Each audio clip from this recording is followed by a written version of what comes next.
Laurence Boccolini est-elle sous-exploitée? Après des années au sein du groupe TF1, en 2020, l'animatrice créait la surprise en claquant la porte pour débarquer sur France 2.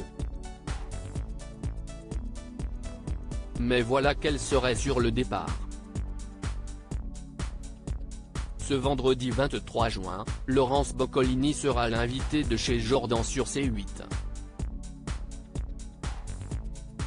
L'occasion pour ce dernier de l'interroger sur ses bruits de couloir. Surprise.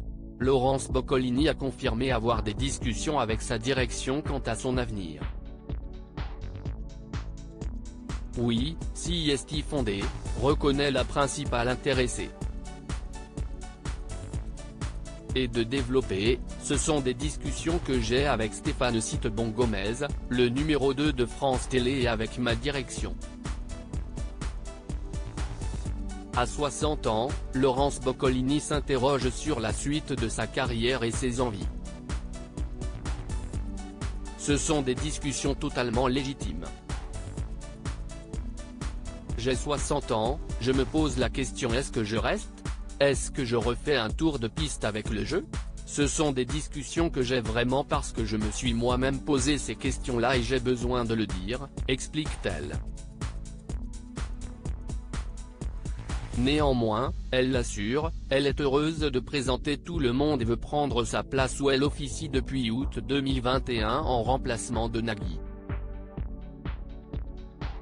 Simplement, elle n'est pas certaine de vouloir animer ce jeu indéfiniment. Je ne le ferai pas pendant des années.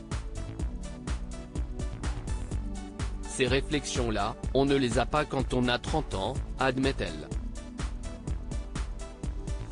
Mais alors que le temps passe, Laurence Boccolini souhaiterait avoir d'autres projets. Ce qui, forcément, nécessite du temps pour les réaliser. Et faire une quotidienne ne laisse pas beaucoup de temps à côté, déplore-t-elle.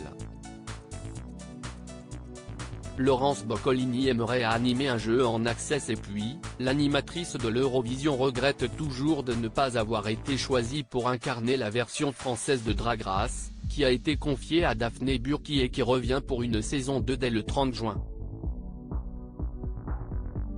D'autant qu'elle ne comprend pas la raison.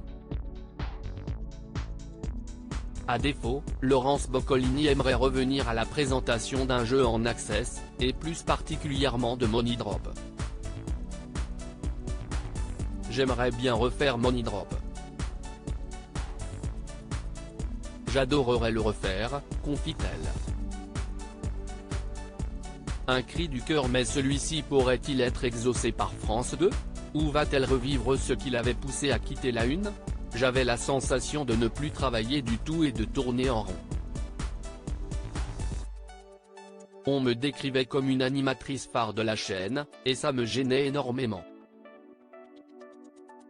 Comment peut-on être une animatrice phare avec seulement 3 émissions par an? J'avais la sensation de ne pas être une priorité, d'être devenu un bibelot. Ces dernières années, les projets de nouvelles émissions ne m'étaient jamais proposés, déplorait-elle auprès du Parisien. L'histoire se répète-t-elle? Affaire à suivre.